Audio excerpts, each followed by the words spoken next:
ہم اسی چیز کو ایک بیس بنا لیں کہ کیا واقعی جب انسان مسجد میں نماز پڑھنے کے لیے جاتا ہے یا کوئی بھی نماز پڑھتا ہے، خاتون گھر بھی اگر نماز پڑھتی ہے، تو کیا واقعی اس کی نماز کے آخر میں وہ اللہ کی رحمت سمیٹ کر نکلتا ہے یا کہ نہیں؟ تو اس کا جواب یہ ہے کہ یہ بات ضروری نہیں ہے کہ اگر ہم نمازیں پڑھ رہے ہیں تو ہم نے اللہ کی رحمت کو سمیٹا ہے۔ سخت بات ہے تھوڑی، لیکن سمجھنا بڑا ضروری ہے، تاکہ مقصد بتانے کا یہ ہے کہ ہم اپنی نمازوں پہ مطمئن نہ ہو جائیں کہ بھی ہم نمازیں پڑھتے ہیں تو اس کا مطلب ہے کہ ہم بڑے نیک ہیں، اللہ کا شکر ہے ہمیں اللہ نے بڑی توفیق دیا۔ بہت سے لوگوں کے اندر یہ چیز آتی ہے، ہر انسان کے اندر یہ بات آتی ہے۔ سمجھنے کے لیے میں نے آپ کو بات بتاتا ہوں کہ ذرا 1400 سال پیچھے چلے جائیں اور ایک سینیریو اپنے ذہن میں بنائیں تو انشاءاللہ بات سمجھ آ جائے گی۔ 1400 سال پہلے مدینہ منورہ، نبی کریم صلی اللہ علیہ وسلم مدینہ میں داخل ہو چکے ہیں، مسجد نبوی بن چکی ہے، مسجد نبوی میں نمازیں شروع ہو چکی ہیں، اور اب آپ سوچئے کہ مسجد نبوی میں نماز پڑھنا، نبی کریم صلی اللہ علیہ وسلم نے کیا فرمایا کہ میری مسجد میں نماز پڑھنا باقی ہر مسجد کے مقابلے میں 1000 سے زیادہ درجے میں بہتر ہے، سوائے حرم کے اندر حدیث میں کیا تھا کہ وہاں پہ 1 لاکھ سے زیادہ کا درجہ ہے، لیکن باقی جتنی بھی مساجد ہیں ان کے مقابلے میں مسجد نبوی میں نماز ادا کرنا 1000 نماز سے زیادہ بہتر ہے۔ دوسری طرف اگر ہم اپنی عام روٹین میں مساجد میں دیکھیں تو یہ فضیلت ہمارے جو علاقے اور محلے کی کوئی بھی مسجد ایسی ہے اس کو حاصل نہیں ہے۔ جب ہم اپنی مسجد میں نماز جماعت سے ادا کرتے ہیں تو اس جماعت سے نماز ادا کرنے کا یا ہمیں 25 گنا ثواب ملتا ہے یا 27 گنا ثواب ملتا ہے، دونوں روایات ہیں، ایک حدیث میں 25 آتا ہے اور ایک میں 27 آتا ہے، لیکن اس مسجد کی ایڈیشنل فضیلت ہمیں حاصل نہیں ہوتی۔ آپ ذرا مسجد نبوی کا مقام دیکھیں کہ وہاں پر نماز پڑھی جا رہی ہے تو جماعت سے نماز پڑھنے میں 25 گنا اور 27 گنا کا ثواب تو ہے ہی ہے، ایڈیشنلی 1000 نمازیں پڑھنے کا اجر مل رہا ہے۔ لیکن سینیریو یہ ہے کہ مسجد نبوی ہے، نماز پڑھانے والے کون ہیں؟ امامت کرانے والے محمد رسول اللہ صلی اللہ علیہ وسلم، اور دور کیا ہے؟ سب سے آئیڈیل دور، جس کے بارے میں آپ صلی اللہ علیہ وسلم نے خود فرمایا کہ سب سے بہترین دور میرا دور ہے، اور پھر اس کے بعد والا، اس کے بعد والا۔ اب وہیں پر اگر آج کے دور میں اگر ہم دیکھا جائے تو یہ پورا سینیریو جو ہے اتنا امیزنگ ہے کہ کتنی سعادت کی بات ہے کہ کسی شخص کو یہ موقع مل جائے کہ وہ مسجد نبوی میں نبی کریم صلی اللہ علیہ وسلم کی امامت میں ایک نماز پڑھنے کی اگر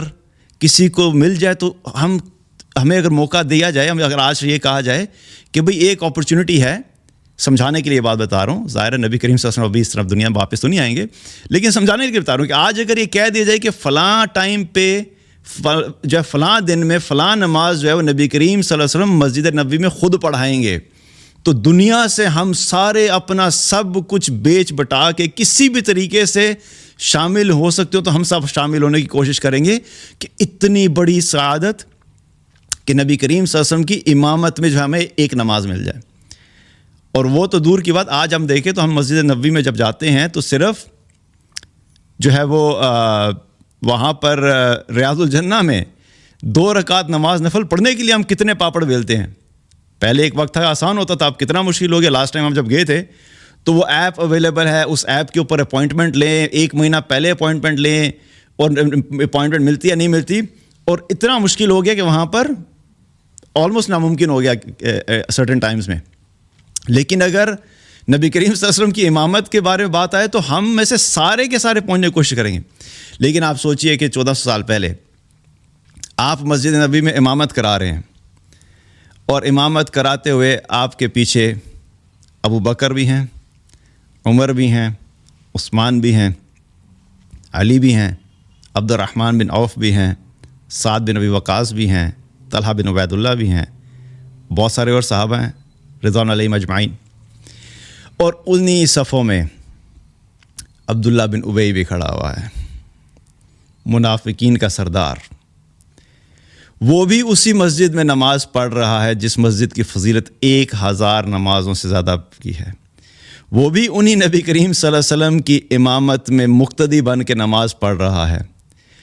اور فرق کیا ہے؟ باقی تمام صحابہ اللہ کی رحمت لے کر پلٹ رہے ہیں، اور عبداللہ بن ابی اسی تمام سینیریو میں اللہ کا غضب لے کے پلٹ رہا ہے۔ تو کیا پتہ لگا؟ جو ہم بات کرتے ہیں کہ اگر اللہ اس سے کسی شخص سے راضی ہوتا ہے تو اپنے گھر میں آنے کی توفیق دے دیتا ہے، تو اللہ نے تو عبداللہ بن ابی کو بھی آنے دیا تھا، تو کیا اس کا مطلب ہے کہ اللہ عبداللہ بن ابی سے راضی ہو گیا تھا؟ کیا عبداللہ بن ابی کی نمازیں اس بات کی ضمانت تھی کہ اللہ اس سے راضی ہے؟ اور عام نماز نہیں پڑھ رہا ہے وہ، میں آپ کو بتا رہا ہوں، بڑی سعادت والی نماز، فضائل سے بھری ہوئی جگہ، ایسی نماز کس کو نصیب ہوگی آج کے دور میں؟ ایسا موقع کس کو نصیب ہوگا؟ لیکن کیا ہے، وہی عبداللہ بن ابی ہے کہ جب مرتا ہے تو اس کا مقام کیا ہے؟ مرتے وقت اللہ کے نبی صلی اللہ علیہ وسلم کو پتہ تھا کہ منافقین کا سردار ہے، لیکن چونکہ آپ رحمت اللہ عالمین تھے، آپ نے آخری منٹ تک کوشش کی کہ شاید اللہ اس کے ساتھ رحمت کا معاملہ کر لے۔ آپ اس کی نماز جنازہ پڑھانے کے لیے کھڑے ہو گئے۔ عمر بن الخطاب رضی اللہ عنہ کو جب پتہ لگا کہ نبی کریم صلی اللہ علیہ وسلم اس کی نماز جنازہ پڑھانے لگے ہیں تو وہ پہنچے، یا رسول اللہ صلی اللہ علیہ وسلم، یہ آپ کیا کر رہے ہیں؟ پوچھ رہے ہیں ان سے درخواست کر رہے ہیں، یا اللہ کے نبی یہ تو منافق تھا، آپ اس کی نماز کیسے پڑھائیں گے؟ اور اس وقت تک اللہ کی طرف سے یہ آیت بھی آ چکی تھی کہ آپ ان منافقین کے لیے مغفرت کی دعا کریں یا نہ کریں، اگر آپ 70 دفعہ بھی ان کی مغفرت کی دعا کریں گے تو ہم ان کو معاف نہیں کریں گے۔ تو عمر بن الخطاب رضی اللہ عنہ جو ہیں نبی کریم صلی اللہ علیہ وسلم سے کہہ رہے ہیں کہ یا رسول اللہ نے منع فرمایا ہے کہ ان کی مغفرت کی دعا نہیں کرنی۔ تو اللہ کے نبی کیا فرما رہے ہیں کہ اللہ نے منع نہیں کیا، اللہ نے مجھے چوائس دی ہے کہ آپ ان کی مغفرت کی دعا کریں یا نہ کریں،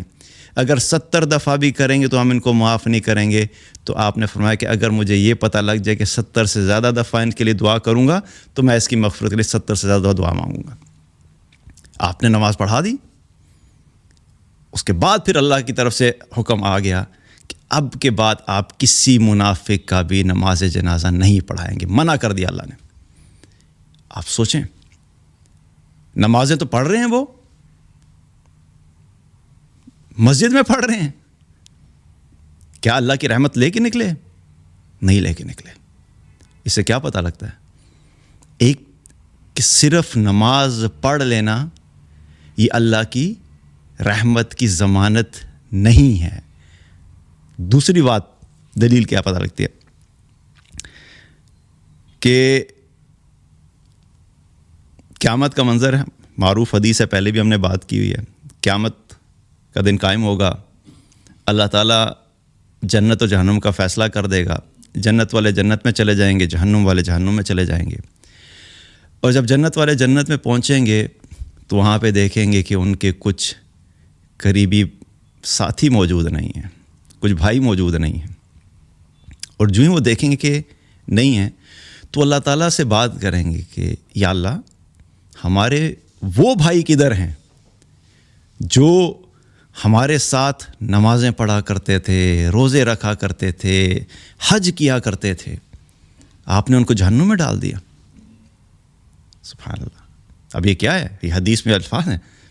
کہ ہمارے ساتھ نمازیں پڑھتے تھے، روزے رکھتے تھے، حج کیا کرتے تھے، نماز پڑھ کے بھی جہنم میں، روزے رکھ کے بھی جہنم میں، حج کر کے بھی جہنم میں۔ کتنی فکر کی بات ہے۔ آپ سوچیں تو اب پھر اب باقی وہ حدیث آگے ہے کہ پھر اللہ تعالیٰ ان کو کہیں گے کہ ٹھیک ہے جاؤ، جا کے ان کو نکالو، مقصد وہاں پہ بات کرنا نہیں، لیکن یہاں پہ یہ چیز ہائی لائٹ کرنا ہے کہ صرف ہماری نمازوں کی وجہ سے یہ اس بات کی ضمانت نہیں ہے کہ اللہ ہم سے راضی ہے۔ نماز پڑھنا ضروری ہے، آگے ہم بات کریں گے اس بارے میں، لیکن یہ ایک دوسری چیز۔ تیسری چیز کیا ہے؟ تیسری چیز کیا ہے؟ نبی کریم صلی اللہ علیہ وسلم نے صحابہ سے ایک دفعہ پوچھا کہ تمہیں پتہ ہے کہ میری امت کا مفلس کون ہے؟ تو صحابہ نے عرض کیا یا رسول اللہ مفلس وہی ہے جس کے پاس مال نہیں ہے، مال و متاع نہیں ہے، درہم و دینار نہیں ہے، وہی مفلس ہے۔ تو اللہ کے نبی صلی اللہ علیہ وسلم نے کیا فرمایا کہ نہیں، میری امت کا مفلس وہ شخص ہے جو قیامت والے دن اس حال میں آئے گا کہ وہ اپنی نمازیں لے کے آئے گا، روزے لے کے آئے گا، زکوٰۃ لے کے آئے گا، لیکن وہ اس حال میں اللہ کے سامنے حاضر ہوگا کہ اس نے کسی کو گالی دی ہوگی، کسی پر بہتان لگایا ہوگا، کسی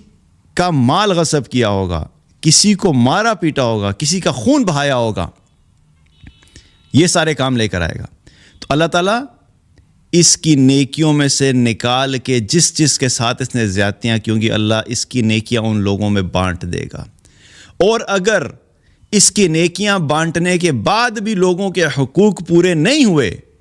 تو جن کے حقوق باقی رہ چکے ہوں گے ان کے گناہوں کو اللہ لے کے اس کے نام پلڑے میں ڈال کے اس کو جہنم میں ڈال دے گا۔ سوچیں، نمازیں لے کے آیا، زکوٰۃ، روزے، ساری زندگی یہ سب اعمال ہو رہے ہیں، لیکن اس کے باوجود کیا ہو رہا ہے؟ آخرت میں جا کے ناکام ہو رہے ہیں۔ اب یہاں پر ایک تاثر یہ بھی ہو سکتا ہے، لوگ یہ سمجھنے لگیں کہ اس کا مطلب ہے آپ یہ بتانا چاہ رہے ہیں جی کہ نماز پڑھنے کا کوئی فائدہ نہیں ہے۔ تو یہ بھی میں کلیئر کر دوں، مقصد یہاں پہ یہ بتانا نہیں ہے کہ نماز نہیں پڑھنی، اس میں کوئی شک کی بات نہیں کہ ایمان کے بعد اللہ کے نزدیک جو سب سے اہم اور سب سے محبوب عمل ہے وہ نماز پڑھنا ہے، لیکن اس میں بھی کوئی شک نہیں کہ صرف نماز پڑھ لینا اور باقی سارے دین کو چھوڑ دینا اس کی وجہ سے ہم آخرت میں کامیاب ہو جائیں گے۔ تو یہاں پر جو پوائنٹ ہائی لائٹ کرنا مقصد کیا ہے، ہمیں اسلام کی جو اصل انڈرسٹینڈنگ ہے وہ دیکھنی ہے کہ صرف کسی ایک عبادت یا چند عبادات کو کر لینے کی وجہ سے ہم مطمئن نہ ہو جائیں کہ اس کا مطلب ہے کہ ہم بڑے نیک اور پرہیزگار ہیں۔ ہم اکثر ہمارے یہاں ایک پرسیپشن ہے نا، ایک پرہیزگار انسان کی جو بات ہوتی ہے، جب بھی ہم کسی کے بارے میں بولتے ہیں نا یار یہ 5 وقت کی نماز پڑھتا ہے، یہ تو تہجد بھی پڑھتا ہے، تو ہم کیا کہتے ہیں؟ بڑا نمازی اور پرہیزگار ہے۔ اس کو یہ تو کہا جائے گا ہاں بڑا نمازی ہے، لیکن یہ نہیں کہا جا سکتا کہ یہ پرہیزگار ہے۔ اللہ نے قرآن میں ان دونوں الفاظ کے لیے الگ الگ الفاظ استعمال کیے ہیں۔ نماز کے لیے کیا ہے؟ اقیم الصلاۃ، صلاۃ کا لفظ استعمال ہوا، اور پرہیزگاری کے لیے کیا ہے؟ تقویٰ کا لفظ استعمال ہوا۔ تو صرف نمازی ہو جانا وہ متقی اس سے انسان نہیں بنتا۔ تقویٰ جو ہے اس وقت ہوتا ہے کہ جب انسان اللہ کے دین کو مکمل طور پہ فالو کرے، اللہ کے تمام فرائض کو پورا کرے اور اللہ کی حرام کی ہوئی تمام چیزوں سے اپنے آپ کو دور رکھے، تب یہ کہا جائے گا کہ ہاں یہ شخص بڑا متقی اور پرہیزگار ہے۔ تو نماز پڑھنی ہے، چھوڑنا نہیں، لیکن اس کے ساتھ ساتھ باقی جو اللہ نے دین دیا ہے اگر وہاں پر کوئی کمی اور کوتاہی ہے تو قیامت والے دن ہماری نمازیں بھی ہمیں ناکامی سے نہیں بچا سکیں گی۔ اتنی مشقت ہم کرتے ہیں نمازوں میں، سوچیں نا، فجر کے لیے اٹھنا آسان کام ہے، نیند قربان کرنا، پھر ظہر پڑھنا، اپنی مصروفیت سے ٹائم نکالنا، عصر میں مصروفیت سے ٹائم نکالنا، مغرب، عشاء، اور ہر روز 5 نمازیں، اور پھر ہر ہفتہ، ہر مہینے، ہر سال 30 40 50 سال تک یہ روٹین چلتی رہتی ہے، جس کو اللہ نے توفیق دی اتنی لمبی نماز پڑھنے کی، اتنی عمر دی جس کو۔ اور آپ سوچیں کہ اتنی محنت کر کے بھی اگر انسان آخر میں ناکام ہو جائے تو کتنی محرومی کی بات ہے کہ انسان کی 40 سال کی محنت جو ہے ضائع ہوگی۔